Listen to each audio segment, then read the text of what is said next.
Hello and welcome to the show. Thank you for joining me live and, of course, on the replay. Wherever you may be catching this broadcast, let me know you're here so that I can send you some love and answer any questions that you might have about this week's forecast. So for those of you who don't know me, my name is Cindy. I am a quantum numerologist and wealth activator, and I am passionate about creation of wealth on the planet. And I believe that comes through the hands of those who give a fuck. The healers, the coaches, the change makers, those of you who are out there in the trenches doing the good work. It is time for you to activate more wealth. And yes, that includes more money. So just like we can predict the weather, so too can we predict the energetic influences and the consciousness that we will be experiencing so that we can leverage that to our advantage. So leaning forward into the week of August 16th, let's take a look at what we can look forward to in our energetic weather. Hello, Edita. Nice to see you. So this week, we start off on Monday in a 2 energy, and we end the week on Sunday in an 8 energy, as well as a full moon in Aquarius. So this week is really all about connection to your higher self and being dedicated and devoted to that belonging that you have and calling yourself higher. This is an invitation to really start focusing inward instead of outward.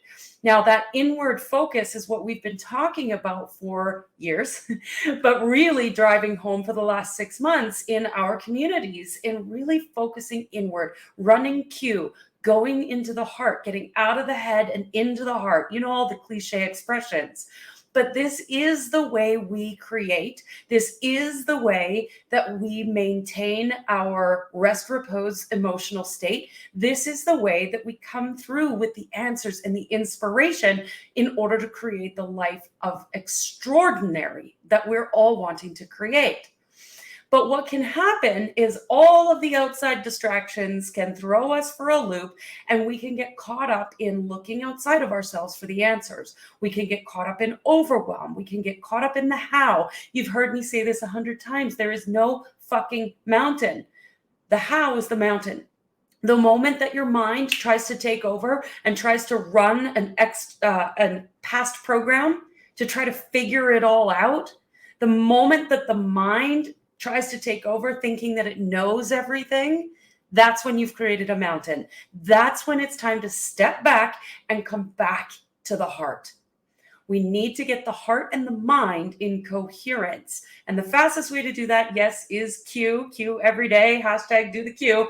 But if you don't know Q yet, that's okay. There are multitudes of practices that you can use to get yourself in coherence. Meditation, spend time in nature, walk away from the computer, walk away from the to-do list, give yourself space, give yourself a moment to breathe.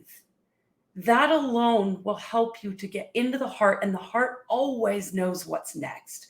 So this is something that we teach in our course, Mastering the Brain Game, as well as multitudes of other courses and services that we offer.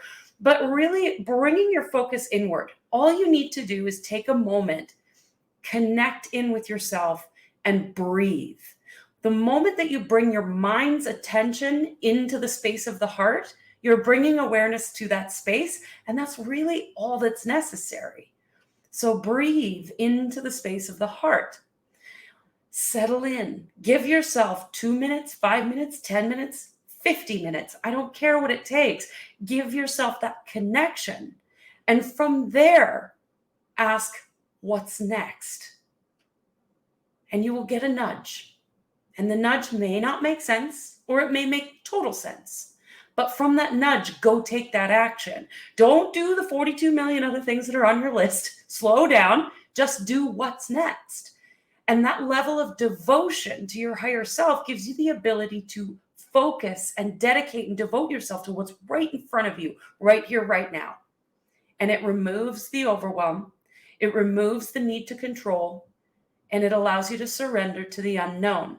This is something that we teach our clients all the time. In releasing control, I know 2 things and I don't know 2 things. It gives you the ability to open up to possibility. And if you are a healer, a coach, a change maker, if you're in this community, then you have this deep desire to create a legacy. whatever that legacy might look like for you. That might mean just within your family unit. That might mean $1 billion. That might mean a community of thousands and thousands of people. Whatever that legacy is, whatever it is, it may seem daunting, it may seem big, but if you are focused on what's next and nothing else, then you will get there. One step at a time, fully dedicated and devoted to the journey and loving every second of it. So it's about bringing the mind along for the journey, not shutting the mind out, not excluding the mind, but also not excluding the heart, not excluding any part of you, bringing the full, complete, unified being that is you. Your mind, your heart, your body, all of you, your essence. Bring that to the table and ask that, what's next? I hope you have an incredible week. I look forward to hearing how it unfolds for you, and I will be popping in for a full moon forecast next week as well. So don't forget to grab the notification for that. Follow my page, follow Joy's page. We'll be in all the places. All right, having a wonderful, wonderful week. I love you. I believe in you, and I see your power.